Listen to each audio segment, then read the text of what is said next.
Selamat malam, hari ini saya akan mempresentasikan untuk tujuan memenuhi UTS Interpersonal Skill tahun 2021. Apa itu interpersonal skill? Pentingkah memahaminya? Interpersonal skill merupakan kecakapan berinteraksi dengan orang atau pihak lain. Memahami interpersonal skill merupakan salah satu hal utama pada saat mengajukan lamaran pekerjaan. Haruskah mahasiswa mengasah soft skill? Bagaimana cara mengasah soft skills?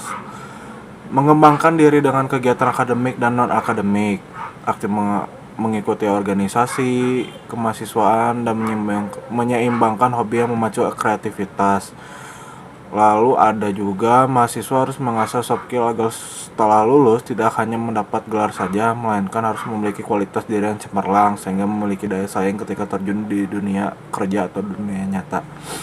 Lalu ada komunikasi, merupakan seni menyampaikan informasi, ide, dan tingkah laku dari suatu individu secara lisan ataupun tulisan. Aspek-aspek komunikasi adalah adanya pesan, pengiriman pesan, dan penerimaan pesan. Fungsi komunikasi yaitu sebagai informasi, kendali, atau kontrol, motivasi, dan penerima pesan. Untuk dasar komunikasi yaitu verbal melalui media tulis atau lisan, lalu ada non-verbal, membaca dan mendengar. Potensi diri menurut Jung merupakan kemampuan manusia yang belum digunakan secara maksimal. Semua asal potensi ada natural dan artificial. Yang natural fisik, psikologi, IQ, dan artificial ilmu pengetahuan, pengalaman, budi, nilai, dan lain-lain. Macam-macam potensi yaitu ada kemampuan dasar, tingkat inteligensia, kemampuan abstraksi, logika, dan daya tangkap. Lalu ada sikap kerja, ketekunan, ketelitian. Pengembangan karir, kegiatan pegawaian guna membantu para pegawai merencanakan karir masa depan di tempat bekerja sehingga pegawai yang bersangkutan dari pihak perusahaan dapat mengembangkan diri secara optimal. 6 kegiatan pengembangan karir menurut Handoko yaitu ada prestasi kerja, exposure, permintaan berhenti, kesetiaan organisasional, mentor dan sponsor, kesempatan untuk tumbuh.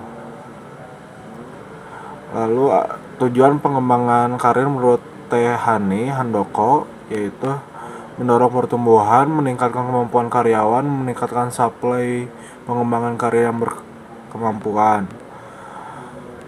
Konflik dan resolusi konflik. Konflik interaksi antara paling tidak dua individu atau kelompok yang memiliki tujuan berbeda.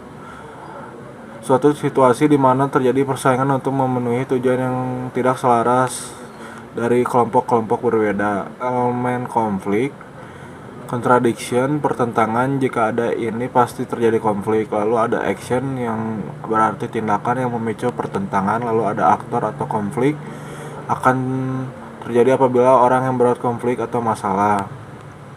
Konflik bisa menjadi kekerasan jika musyawarah dan wadah untuk mengungkapkan perbedaan pendapat tidak memadai.